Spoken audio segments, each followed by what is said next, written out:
Hi, you guys. Welcome back to the Why Am I a Mets Fan podcast. We are barely holding on, but we are back. We are so back. It's so over. Pendulum is swinging. That's Ashley Wenskoski. I'm Samantha Croston. We got Citi Field behind us, so not a whole lot to complain about. But we do want you guys to just understand the scene. I wish you could see it.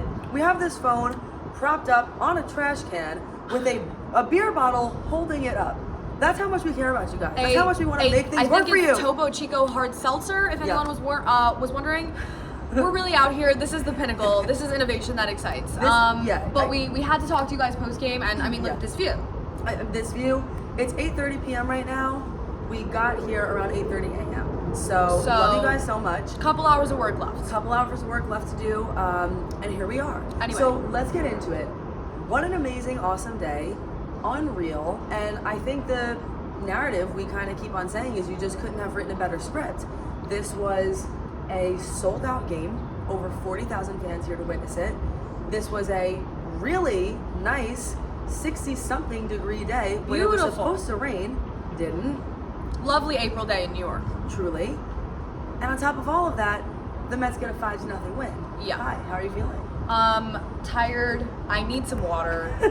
Other than that, great. You know, you got to take a moment to just also the entirety of the Mets press box, just so everybody knows right now, is watching us do this.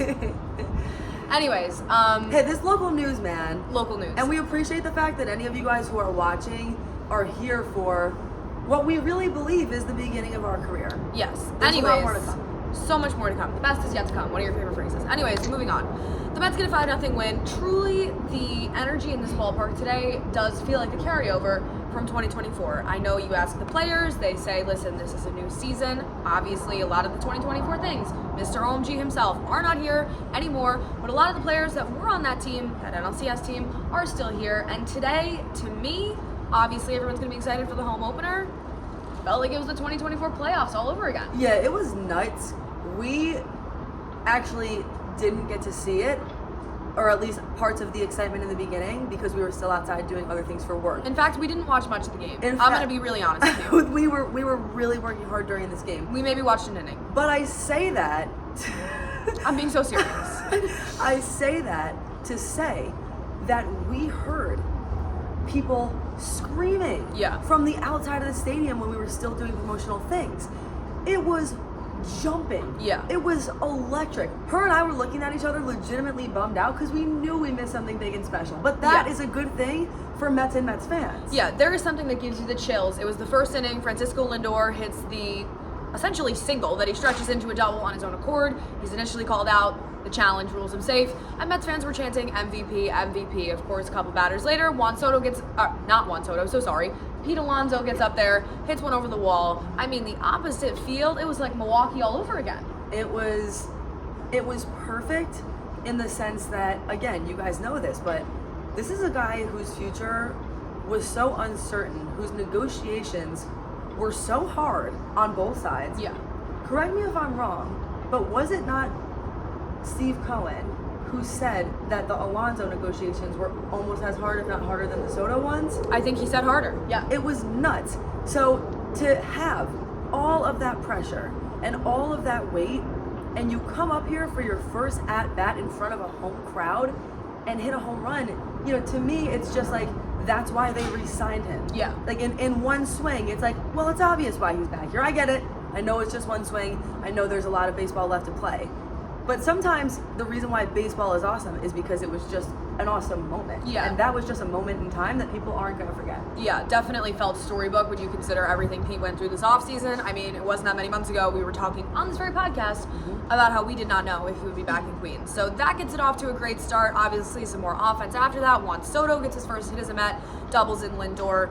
The Mets end up winning 5-0. We are going to have some, as we like to call it, bits and bops for you guys. We're going to have a random observations episode when we get back to Syracuse.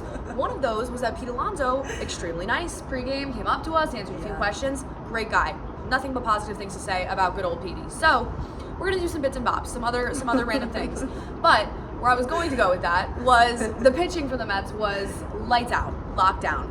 Somebody I did not lay eyes on today. I'm just going to tell you all, I don't know if it's the universe. I don't know if it's because he started the game. But I did not lay eyes on Tyler McGill. Maybe it was God trying to keep us separate. I'm not really honestly sure. He was lights out, 5 1/3, scoreless, shutout. He looks great. The Mets bullpen comes in after that, doesn't give up a run. Mets bullpen, one of the best in baseball through opening week. I mean, lights out money. Reed Garrett in a high pressure situation, insane. Like Tyler McGill, obviously, as you guys know, was one of those guys who we had a sort of a question mark about. A noted member of the gaggle. A noted member of the gaggle, but we also are bold enough to be honest when somebody really stepped up to the challenge. Tyler is overperforming. In a big way. And if this is what Tyler McGill is going to bring to the table, night in and night out, then wow, there's going to be a lot that we're going to be able to talk about here, and it's going to change things for the Mets in a big way. I also have to say, obviously, again, being here is a little bit different because you get to see a lot of the player dynamics. I really get the sense that the team really likes Tyler McGill just as a person. Yeah, you know what I mean? We have talked about many a time guys that we've spoken to at Syracuse. It wasn't that long ago that Tyler was down in Syracuse.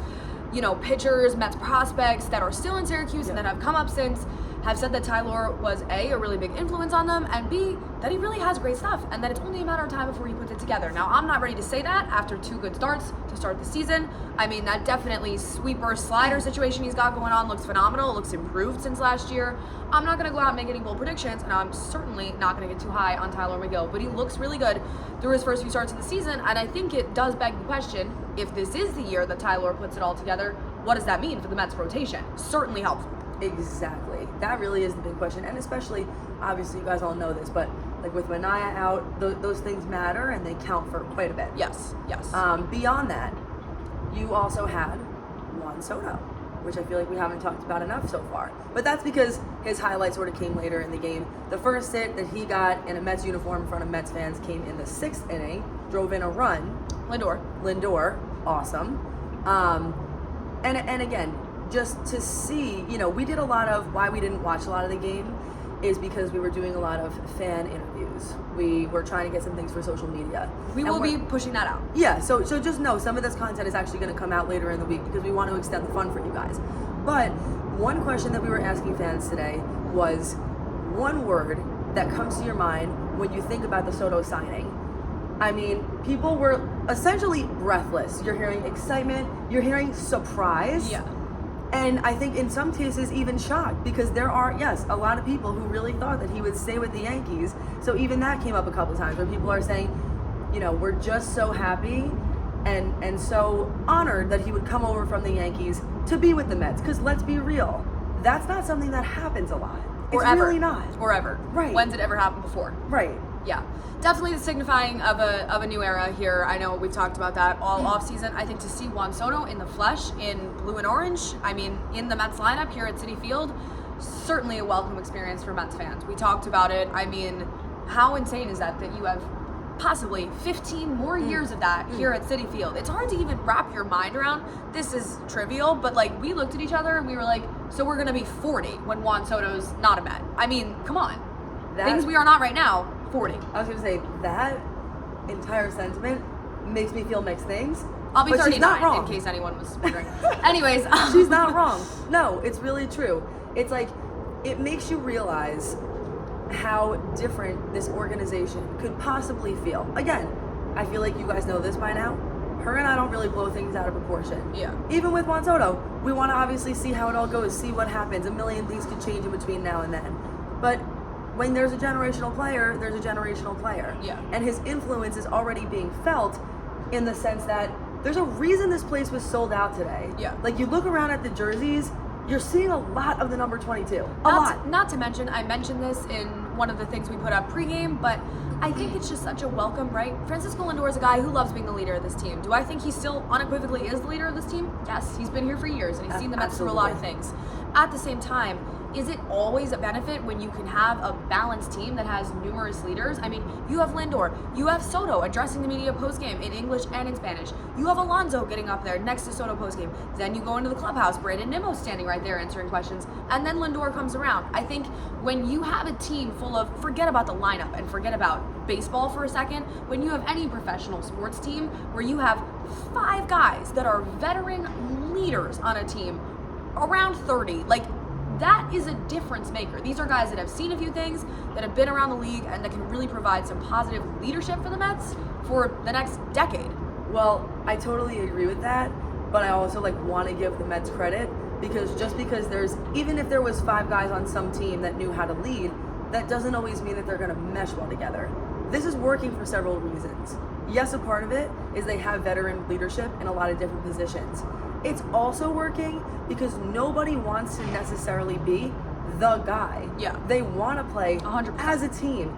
That's not true on every team, and I'm going to say it. I don't think that was true on the Yankees.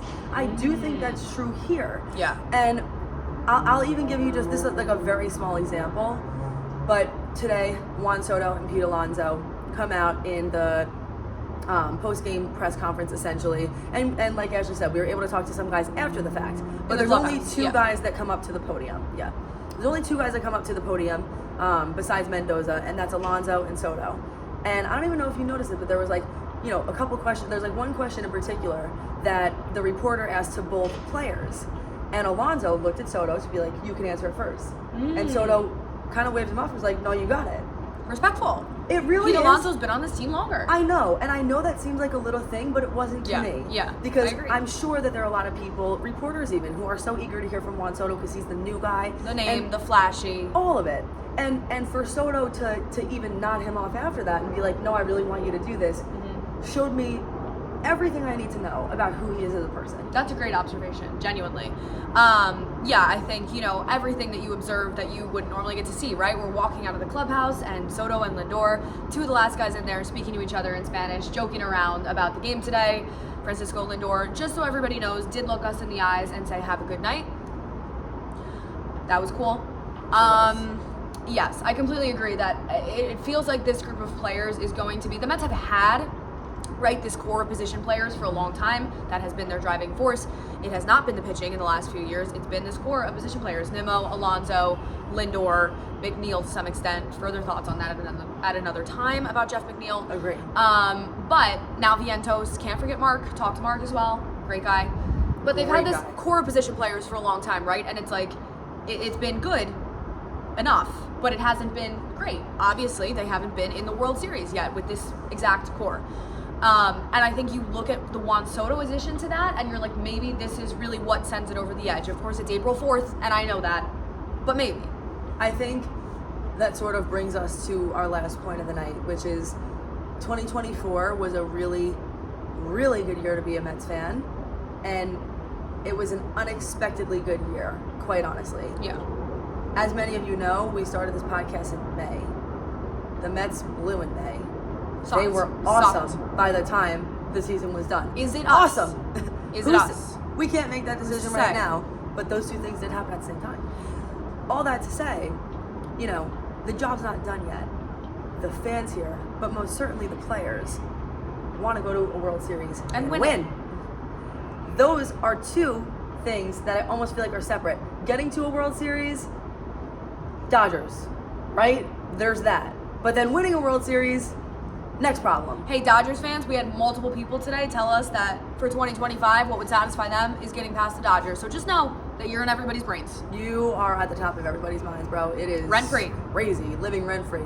Mind you, Dodgers off to an incredible start. Who's surprised? But I think the point is, everybody knows, and everybody in this franchise and the fans have suffered for a long time. Yeah. A World Series win is due. Yeah. Doesn't mean it's going to come this year, but I'm saying the Mets are due for one. And to your point, we always ask ourselves on this podcast, the name of it, why am I a Mets fan? Maybe Soto is a part of that answer. I think the overall wrap-up takeaway, right, and we know this, but just to see it firsthand, is the culture around here could not be in a better place. I would argue maybe there's no other time in Mets history that the culture has been quite this stable. You have Alex Cohen coming out and shaking hands with the players and talking with the media pregame. You have all of this stuff that we're talking about. You have a legitimate team full of guys that feels like a balanced team and a team that likes each other. Guys we haven't even mentioned yet. Jesse Winker really wants to be here, just really wants to be a Met, loves it here. We asked him why would he go, you know, did he think about going anywhere else this offseason? No, he just wants to be a Met. That is new for the New York Mets. And so I think to witness that all come full circle today was fantastic. Obviously, we can't wait to see what transpires this summer with this team. On the baseball field, your takeaway is, and Francisco Lindor said this post-game, this is a really balanced team, right? They score 5 runs today. That's nice. You see a little bit of the offense from Lindor, Alonso, and Soto, I guess. but you also see a pitching staff that threw a shutout collectively. And that's something that's been a theme through the first week. Obviously, we'll see if that continues. But all I know is balanced teams win. And that's not something that in many prior years the Mets have really been able to call themselves. I totally agree. Balanced teams win, and we want to say thank you to our team, this Why Am I a Mets fan podcast family. Thank you so much for following along on this trip. As always, we have more things coming for you. The season is here. Lots to so say. Stick with us. Syracuse Mets, New York Mets, and as you guys know from different fan bases, we're talking all baseball. We will be putting out tons of social content. We have interviews with fans, interviews with players that will be coming out tonight and in the next few days. It's been 12 hours, so may need to take a breather and put some of that up in the days to come. But also, definitely look out for our next podcast when we get back to Syracuse early next week, whether that's Monday or Tuesday or whatever it may be. We'll try to keep you guys updated, but certainly a lot of observations from here, some bits and bops, and some more baseball to talk about. At that point, the Mets will have another weekend under their belts. She loves bits and bops. That's Ashley Wenskoski. I'm Samantha Croston. We'll see you in Syracuse.